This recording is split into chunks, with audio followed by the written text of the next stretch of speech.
I say Konami, you say Konami. Let's call the whole thing... No, actually, you're wrong. It's NES Works Gaiden.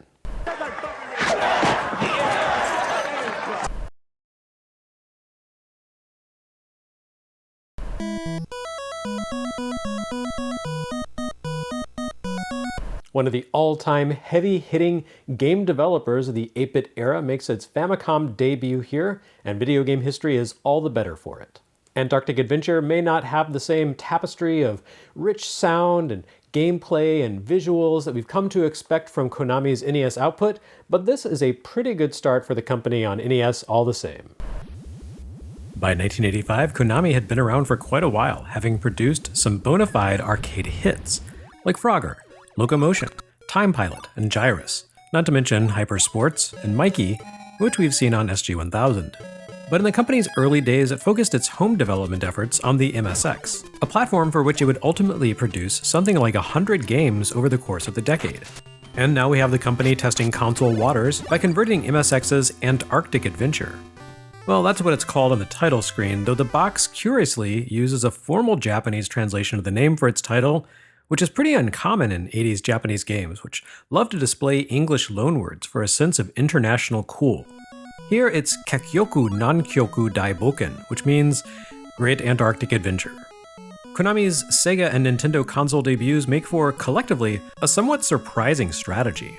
Rather than just jump into the Famicom with only arcade ports, something the console has demonstrably handled with impressive ease compared to contemporary consoles, we instead have a game that debuted on MSX, which is fundamentally extremely similar in architecture and capabilities to the SG-1000.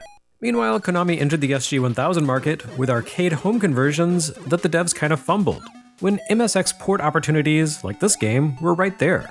This hardly seems like the work of the canny company that would create Ultra Games and Palcom as shell entities to circumvent Nintendo's licensing rules, but on the other hand, it does at least give us a very nice, maybe even definitive, interpretation of Antarctic Adventure. Konami's conversion team took advantage of the Famicom's capabilities to give this adaptation a visual boost. The background scrolling moves more smoothly, and the visuals have greater color, detail, and depth, as you would expect. Mechanically, and even in terms of stage layouts, the game remains highly faithful to the MSX original here on Famicom. Here as there, it takes the form of a behind-the-car racing game in the vein of Sega's Turbo, or perhaps more accurately, Pole Position. As in Pole Position, you race against time rather than rivals, attempting to reach your goals before the clock runs out. Of course, unlike in Pole Position, you don't race as a person in a Formula One car, rather as a penguin. Not a penguin in a car, just, a penguin. This is Antarctic Adventure's primary hook. Not that it's a racing game, but that it's a cartoon-style racing game with a cute protagonist. His name is Penta, by the way. On top of that, it incorporates elements of the platforming genre. To my knowledge, which admittedly doesn't even begin to encompass everything released for MSX in the early 80s, this all makes Antarctic Adventure a pretty unique game for its time. Although we'd seen each of its individual components in various arcade and home titles of the early 80s, combining a pole position style racing viewpoint with a bump and jump style platforming component, and a lovable little guy as the hero, made for a one-of-a-kind experience. Come to think of it, the character appeal of Penta himself probably goes a long way toward explaining why Konami made its Famicom debut with this particular work. It's the same reason Hudson replaced Lode Runner's stick figures with a chubby little guy, and Bomberman, because cute simply worked for Nintendo's audience. So we have Kekkyoku Nankyoku Daibouken, a game where you dash across the Antarctic ice, racing from one international research station to the next. Along the way, you need to avoid pits, leap crevasses, and avoid seals.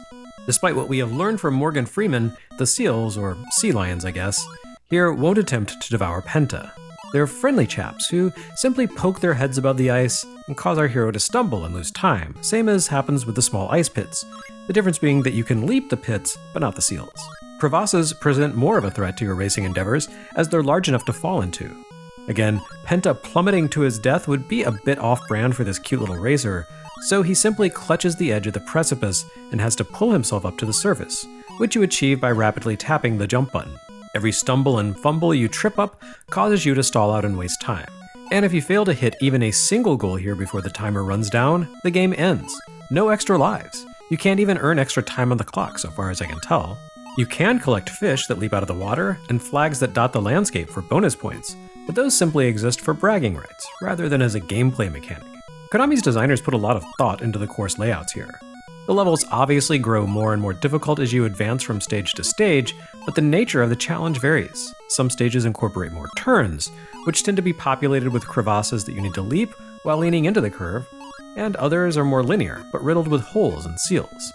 The courses vary in length, and one exceptionally brief course late in the race tests your skills by giving you very little spare time in which to trek across its brief span. The final stage, fittingly, is the longest of the bunch, but it's dense with every imaginable hazard and exceedingly difficult to complete without mastery of the game's mechanics and the course's layout. All in all, Antarctic Adventure presents a brief but satisfying interpretation of the racing genre, with multiple difficulty levels and ample charm. If I have any one complaint about this game, it's that the control scheme makes the whole thing harder than it needs to be. This is one of those racers where you accelerate by pressing up on the D-pad rather than by holding down a face button, even though only one button is used for jumping. This makes for the same kind of thumb strain that I've already lamented in the Rad Racer episode. And while that can be circumvented with the use of a joystick, the NES Advantage was still a few years away when Antarctic Adventure debuted. Oh well, hopefully none of Japan's Generation X suffered permanent debilitating thumb damage due to Konami's thoughtlessness. Antarctic Adventure is a strong start for Konami in the Nintendo ecosystem. Clearly the game went over well with audiences, since the company would go on to become a key Famicom and NES licensee, and quite soon they'd be doing far more impressive things than this. Penta would also go on to do more impressive things as well, like star in Hideo Kojima's debut creation, Penguin Adventure, and the rad as heck Parodius.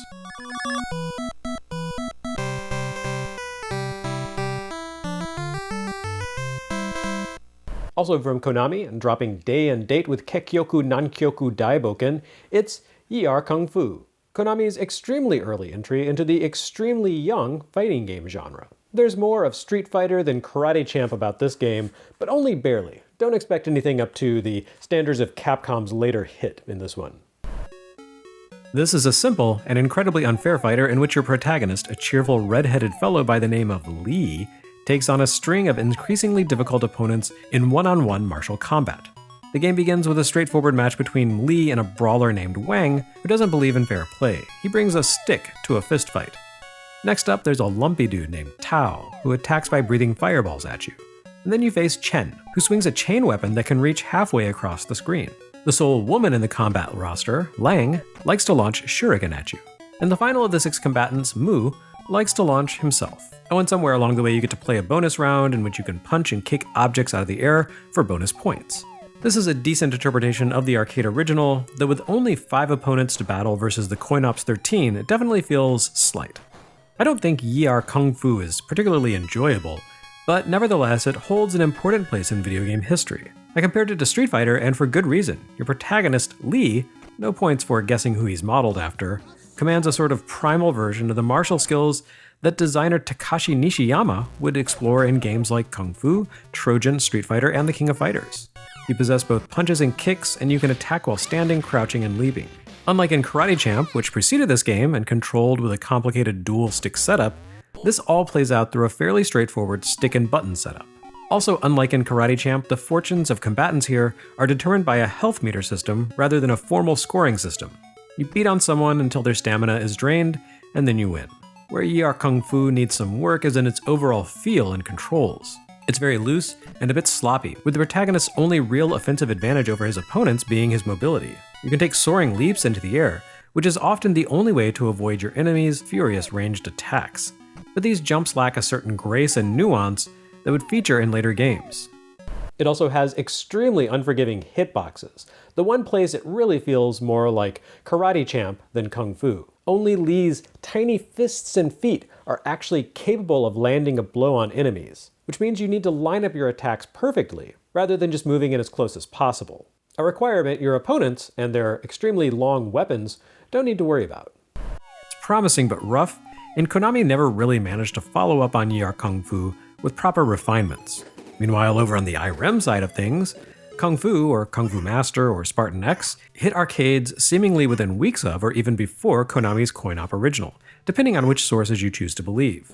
The two games exist as a fascinating example of convergent evolution, and both made use of similar attack and health mechanics. Irem's Kung Fu, however, moves in a more deliberate and precise fashion.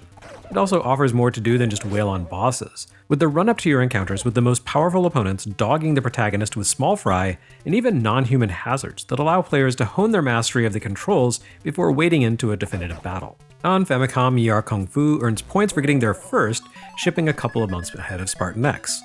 But one of those games would be picked up by Nintendo themselves for publication in the US, while the other would never appear in this form on NES, which is probably all you need to know about their relative merits. Yie Ar Kung-Fu may not be the Famicom's all-time standout martial arts hit, but it certainly beats the next game to come along, UPL and Jaleco's Ninja-Kun, Majo no Boken.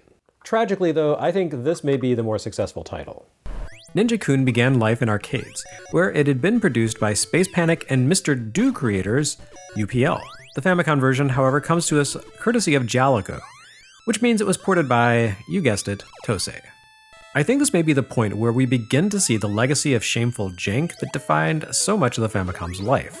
To this point, Famicom's library has actually been really strong. Thanks to great work by the likes of Hudson, Namco, and of course Nintendo themselves, even fairly mediocre games have featured respectable graphics, crisp audio, decent frame rates, and solid controls. There have been a few small letdowns like Space Invaders, but Ninja-Kun is the first game to drop a genuinely unpleasant gaming experience into the Famicom's lap, giving us a sensory experience more akin to what you'd expect from an Othello Multivision release. This is a clunky, bad platformer with choppy graphics, shrill audio, and some visually vomitous color selections and palette cycling. If I were to set out to create a game that made people feel sad and nauseated, I would create something that looks and plays exactly like Ninja-Kun for Famicom. In terms of gameplay, Ninja-Kun plays a bit like a solo version of Ice Climber that also is really bad. You, a stubby little ninja by the name of Ninja, need to ascend a series of mountains and castles to defeat a demon king.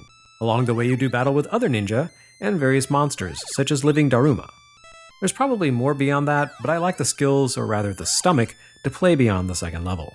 You can toss shuriken at foes, who also toss shuriken at you. Jumping into a bad guy will stun it momentarily, and each enemy you take out drops a scroll that can be collected for bonus points. Only one scroll can appear on screen at a time, so if you want to rack up a high score, you don't want to indiscriminately take out the bad guys. Rather, you need to take out one at a time and grab the scroll that each enemy drops. On the other hand, the faster you kill the other ninja, the less time you have to spend playing Ninja-Kun, so this poses quite a conundrum, really. The game makes use of a strange and annoying jump mechanic. If you simply press the jump button, you'll drop down to a lower level. In order to jump up, you have to be moving either left or right when you press the jump button. This game might be vaguely enjoyable if you could simply jump straight up, so naturally, that ability is not included in the design. As another source of frustration, enemies have the ability to fire off a shuriken after you've killed them. There's a brief window in which they begin to enter their death animation, yet can still counterattack. While you can destroy their projectiles with your own, you won't be surprised to learn that the collision detection on throwing stars is bad and inconsistent. So often you'll die because of a cheap shot from a defeated enemy. So then, is there anything good about Ninja-Kun? Well, I guess it's nice to see a Famicom action game with something besides a flat, solid color backdrop behind the action. Or it would be if the backgrounds here weren't so ugly and distracting. Despite all of these horrible flaws, this wretched game somehow did well enough for itself that Jaleco basically spun their own derivative franchise out from it.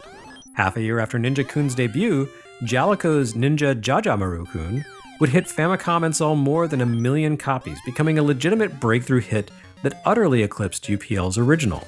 It's hard to feel too bad for UPL though. They did, after all, create Ninja-Kun and license it to Jaleco and TOSE and sign off on this home release of a decent, if unremarkable, arcade game. Sometimes, God's punishment falls upon deserving heads.